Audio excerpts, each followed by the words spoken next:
நீங்கள் பார்த்துக் கொண்டிருப்பது தமிழ்நாடு முக்கிய செய்திகள். வணக்கம். திருவள்ளூர் மாவட்ட ஆட்சியர் அலுவலகம் முன்பு 9வது நாளாக அங்கன்வாடி பணியாளர்கள் தொடர் காத்திருப்பு போராட்டத்தில் ஈடுபட்டு வருகின்றனர்.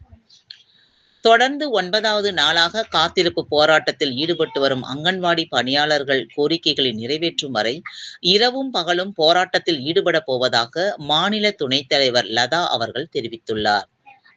இதனை அறிந்த தமிழக வெற்றிக் கழகம் தளபதியார் ஆணைப்படி பொதுச் செயலாளர் என். ஆனந்த் சார் அறிவுறுத்தலின்படி திருவள்ளூர் தெற்கு மாவட்ட செயலாளர் டாக்டர் ஆர். பிரகாசம் என்கின்ற குட்டி அவர்கள் இந்த ஆர்ப்பாட்டத்தில் கலந்து கொண்டு உங்களுக்கு உறுதுணையாக நிற்பேன் என்று வாக்களித்தார். பின்பு இந்த ஆர்ப்பாட்டத்தில் கலந்து கொண்ட மாவட்டம், ஒன்றியம், நகரம் சார்பு அணி நிர்வாகிகள் அனைவரும் இதில் கலந்து கொண்டனர்.